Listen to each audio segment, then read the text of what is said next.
In this video, it's all about John Cena. Let's look at 10 possible opponents at premium live events that John Cena could face, and even answer that nagging question, who will be his final match against? John Cena is one of the most iconic wrestlers in history, from prototype in development to ruthless aggression debut, almost fired band babyface to Doctor of Thugonomics with his rap rise, 5 Moves of Doom to Super Cena wins lol, United States Open Challenge fun to part-time Hollywood nostalgia act. This will be his last run in WWE. At the end of this video, we'll look at my fantasy booking on TW9 and a list of other wrestlers it would be cool to see Cena face potentially on Raw, SmackDown or NXT. So with that, let's do this! Number 10. Kevin Owens. Kevin Owens vs John Cena is a feud that began in 2015, when Owens made his main roster debut on Raw after dominating NXT. Their first match at Elimination Chamber 2015 was a huge moment, with Owens shocking the WWE Universe by defeating Cena in his first ever match on the main roster, signalling that he was a legitimate threat. The feud continued with a rematch at Money in the Bank 2015, where Cena avenged his loss, tying the series at 1-1. Their final encounter came at Battleground, where Cena won again, putting an end to the series. Despite this rivalry's relatively short length, it was highly praised for its intensity, storytelling and the fact that Owens was presented as a top star from the start. The feud established Owens as a main event player and showcased his ability to stand toe-to-toe with the WWE's biggest name. Bringing this rivalry back with Kevin Owens potentially turning heel after Bad Blood, we could see him summon his prize fighter gimmick, wanting to put an end to John Cena's career. The winner of this feud should be Owens. I think that would be a great help for his heel turn and push him back into that top main event level status. Number 9. Logan Paul. Logan Paul vs John Cena has never happened, but makes sense for their celebrity appeal and mainstream attention. They have a contrast in styles and personalities. Cena living by the never give up, clean wholesome image, while Logan Paul is brash, cocky and controversial. The match could be something special, with Logan already being carried to impressive matches with Seth Rollins and Roman Reigns. With his high-flying spots and Cena's power and the ability to tell stories with emotion, it should be a great contest. This feud can simply start with Logan Paul interrupting John Cena and claiming to be a bigger celebrity. He has had more talking points over the last few years in WWE than Cena has in a decade, and a good old cheap shot from Logan Paul should get things warmed up. I think the winner of this short feud should be John Cena. I don't feel Logan needs the win. He is hated and just having another banger would be all he needs to keep bragging. Plus, Cena needs some wins on his retirement tour at PLEs. Number 8. Drew McIntyre. While only having crossed paths during McIntyre's early days as the Chosen One, in some televised and non-televised events back in 2010, they were linked during the 2020 WWE 2K Battleground game promotion, with McIntyre talking about legends such as Cena who have set the path for the current generation. While a long-term, high-profile feud between Cena and McIntyre has never fully materialised, the foundation is certainly there. Both men have a shared legacy in WWE and have stood at the top in different eras. Cena's role as a mentor and McIntyre's rise as WWE champion represents the passing of the torch from one generation to the next. With Cena still making sporadic appearances until his retirement and McIntyre firmly in the main event scene, a feud between the two could be a fitting clash of eras. A feud could start with the hypocritical McIntyre attacking Cena, taking out his frustrations, as Cena is given opportunities while he has to scratch and claw his way to the top. This could come about after Cena announces himself in the Royal Rumble match on the first episode of Raw on Netflix, whereas McIntyre had to qualify in a match. Cena could get TV time doing his open challenges and getting title opportunities so he can try and break a streak, which could really annoy McIntyre. I think Drew McIntyre should win this feud. I feel the match could be epic and push McIntyre even higher up the pecking order. Number 7. Bron Breakker. John Cena has never competed in a King of the Ring tournament. My suggestion would be for him to make it to the finals, having a close contest with the likes of Carmelo Hayes and Xavier Woods, and then meeting Bron Breakker in the final. This clash of new generation and legend could be Cena having to use his experience being the veteran to outclass the younger, powerful and more explosive Breakker. This could be another passing of the torch moment and allow a future interactions, as Cena could be used as a mentor role for the young Breakker if he is to be truly the future top guy in WWE. So obviously the winner of the King of the Ring and this small feud, Bron Breakker. Number 6. Gunther. Cena versus Gunther could be one for the ages. Again, a new generation versus legend matchup, with Gunther showing disrespect for Cena's lack of wrestling style, more focused on entertainment and what the fans want. If Gunther is still the champion at this time, it could bring up the fact that Cena could break Ric Flair's 16-time World Heavyweight Championship record. The clash of styles, Gunther's brute force and precision versus Cena's fight for survival attitude and charisma, would lead to a dynamic and physical feud. Fans would be drawn to the raw energy and hard-hitting action of each encounter. Both men are incredibly strong, but their physical presence is vastly different. Gunther, at 6'4" and 270 pounds, is an absolute powerhouse and a bruiser, known for dominating in a traditional powerhouse style. Cena, despite his smaller size, represents more of a superhero-like character who embodies the idea of overcoming adversity. Gunther, as the Imperial Force in WWE, presents himself as someone who is out to establish dominance and restore order to the company through his own brand of authority. Cena, on the other hand, has always been a face of WWE's golden era, a symbol of the company's success and legacy. Gunther could start this claiming Cena's era is over and the new WWE needs someone like him.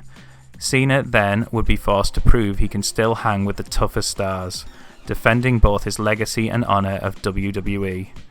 Obviously, I think the winner should be Gunther. His booking under Triple H has been almost perfect.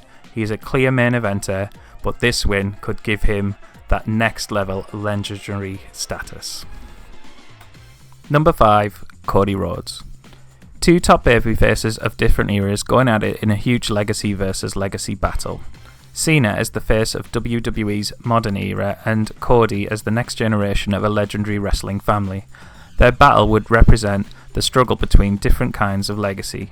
Cena's mainstream success versus Cody's pursuit of authenticity and honour in his family's name.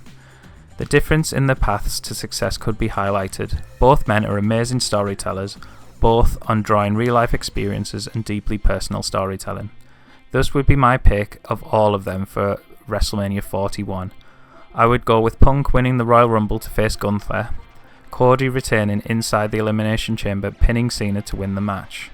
This would obviously set up Punk versus Gunther, and we can work on The Rock versus Roman Reigns, but that will be another video. There is a rumour of Rock versus Cody versus Roman, and then Punk versus Seth. But who would Gunther face? Please, not Goldberg. Going my way would give everyone the headache of deciding who goes on last, and night 1 and night 2. Having Cody versus Cena built up from Elimination Chamber, Cena could even win a number 1 contendership match on SmackDown in a fatal 4-way. The winner, obviously, would be Cody Rhodes in a passing of the torch moment. Number 4. AJ Styles. In 2016, AJ Styles made his surprise debut in that year's Royal Rumble. He would go on to show his world-class skills in matches with Chris Jericho and Roman Reigns. Eventually, he formed the club with Gallows and Anderson with a new target and mission: beat up John Cena. The first major encounter took place at Money in the Bank 2016 in a one-on-one match. The match was built around Styles' desire to prove himself against Cena, while Cena wanted to show that he was still WWE's top star despite Styles' incredible reputation from other promotions. At Battleground 2016, Cena, Styles and triple WWE World Heavyweight Championship. The match was a high-profile contest which saw Styles come out victorious, which further fueled the rivalry between him and Cena. The most significant moment of the feud occurred at SummerSlam 2016, where the two men faced off in a one-on-one, highly anticipated match. This match is widely regarded as one of the greatest encounters in WWE history, and is often cited as one of the best matches of the year, with Styles coming out on top. Though Styles was dominant for much of the feud, Cena wasn't ready to give up the fight, and at Royal Rumble 2017, Cena and Styles squared off once again, this time for the WWE Championship. In a dramatic rematch, Cena won the title after hitting Styles with his attitude adjustment and securing his 16th world title. This victory tied him with Ric Flair for the most world title reigns in WWE history. Therefore, in this contest, Cena and Styles had already delivered some of WWE's most compelling matches during their earlier feud. With all this history and their obvious chemistry, it would be great to see one more match, even bringing up Gallows and Anderson, reforming the club once again to beat up John Cena. The winner of the feud, I feel, would be John Cena. Like I said before, he does need some wins along the way, otherwise some of the other opportunities wouldn't feel right. Number 3. CM Punk. Whenever you think of Punk versus Cena, you think of Money in the Bank. So I think that one more time they should face off at that premium live event. In 2011, a frustrated CM Punk sat cross-legged on the stage of Raw and delivered what come to be known as the pipe bomb.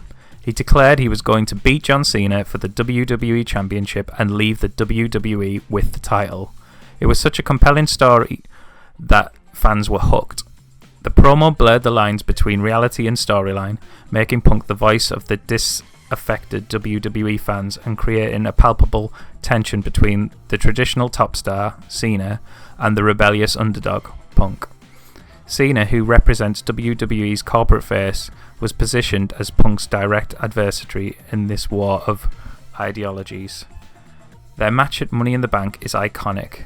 The match was great for the fan interaction, being 100% behind CM Punk, and how loud they were made this one of the greatest WWE matches of all time in my opinion, and puts their feud right up there. They wanted to have other great matches such as SummerSlam 2011 and some classics on Raw in 2011 and 2012. If CM Punk does win a World Heavyweight title, this could be a role reverse from 2011 in a way. Cena could be challenging Punk and promising if he wins he'll retire and take the championship with him, but he won't be coming back. This could lean into a more heelish Cena, who is getting desperate to beat that record of Ric Flair's, and it gives a little nod back to their past meeting. If there is no title, then it will be a great nostalgic feel-good babyface versus babyface battle between the two former enemies. The winner will go with Punk. Number 2. Randy Orton. John Cena versus Randy Orton is one of the WWE's most iconic and long-running rivalries. Their feud began in the mid-2000s, with both men rising through WWE's ranks as top stars. Cena, the all-American hero, and Orton, the cold-blooded Viper, were both driven by their desire to be the face of WWE. Their feud spanned multiple years, with high-profile encounters at events like SummerSlam 2007, No Mercy 2007, and Hell in a Cell 2009. They battled over WWE's top championships, with Orton winning the first WWE Championship by defeating Cena at No Mercy 2007 on a brutal last-man-standing match. Cena's resilient, never-give-up persona clashed with Orton's more calculated, ruthless style. The rivalry culminated at TLC 2014, where they faced off in a TLC match for the W. With Cena coming out victorious, their feud is remembered as a cornerstone of WWE's 2000 era. Could Randy bring back his legend killer instincts and want to be the one who kills the legend of John Cena? As the feud is so important to young fans from the 2000s, it has to go in there. And as it will be over 10 years since their last clash, it shouldn't annoy older fans too much who had this repetitive bout over and over again. The winner on this one, I'll go with John Cena. Number 1. Some might think it should be Randy Orton because of their storied history, but I have 2 reasons why I want it to be Kurt Angle. 1. This would bookend John Cena's career in WWE. His first ever televised match was against Kurt Angle, as he answered his open challenge on an episode of SmackDown, asking the young Cena at the time what quality made him think he could defeat an Olympic gold medalist. Cena answered, "Ruthless aggression," and slapped the taste out of his mouth. A few years later, they would have a feud over the WWE Championship when Cena was drafted to Raw as the champ. Cena would come out on top on that occasion. The second reason is the awful end to Kurt Angle's career with his retirement match, losing to Baron Corbin at WrestleMania. No offense to him, but Kurt should have been treated better and deserves a better send-off. This could be a setup on an episode of SmackDown. Cena coming out and announcing that the next PLE will be his final ever match. so it could be at Survivor Series at the end of 2025. He will be leaving it an open challenge, so if anyone wants some, come get some. At the PLE, Kurt Angle will come out to take on the challenge, with Cena asking what is the one quality he feels he has to take on him in his final match. Kurt could reply, ruthless aggression, and then slap John Cena. After the match, Kurt Angle can say he wanted to retire on his own terms with one of his old rivals. It should be a great match. It could build up with emotion as both legends are amazing storytellers. Cena can cut a promo on the next Raw SmackDown to thank the fans, the wrestlers, and finish putting over the new stars, and finally saying goodbye with "You Can't See Me." The winner would be both men. Okay, so there's my top 10. They're not in a particular order, but now I want to look at some potential open challenges on Raw or SmackDown. Firstly, Edge. I know this is probably not possible because he's contracted to AEW and he's out injured, but they had one of the best feuds in WWE history and he was one of Cena's best rivals, so if it could happen, that would be cool. The Rock. Thrice in a lifetime, anyone? Sheamus. Another memorable feud of Cena's as he helped elevate Sheamus, although that table match finish did come across a bit fluky. Dominic Mysterio. Give me Cena versus the Judgment Day on Raw trying to get to that disrespectful Dirty Dom. Surely the crowd would be 100% behind Cena when he finally got his hands on him. Sami Zayn. He could answer Cena's open challenge like in the past, but hopefully not throw his shoulder out this time. I'm sure they would have a great match. Finn Balor. They have faced once before, I believe, but this could be another great open challenge match, potentially linked to the Dirty Dom mini feud. Jacob Fatu. He put over Solo, but Jacob feels like on a whole different level. Maybe he could destroy Cena like Brock once did to make him a star. Grayson Waller. I would like to see him have a close battle with Cena, as he could be a top heel down the line. Jey Uso. The Yeet Man deserves the chance to face Cena. The crowd dynamic would be interesting, and getting in the ring with Cena is only going to help Jey in the ring. And finally, a surprise one, Matt Cardona. I feel he was done a bit dirty as Zack Ryder. He was built himself up on the independents as the Deathmatch King and the Indie God. He deserves a shot. This could be as part of an open challenge, him coming out as Zack Ryder, then turning heel and destroying Cena. So there is no match on this week, and announcing himself as Matt Cardona. This could bring Matt back, let him have a great run at the top, and maybe a crack at a World Heavyweight Championship. Okay, there you have it. Everyone has been listed, and now it's time to look at what I've fantasy booked on TW9. I've booked up to WrestleMania 41, so while I show you those, why not pop me a like, subscribe, comment on who you would have in your top 10 or who you think it should be John Cena's final match, or even better, why not check out my other videos if you enjoy that great game TW9, the Wrestling Buckling Simulator. Check it out right here.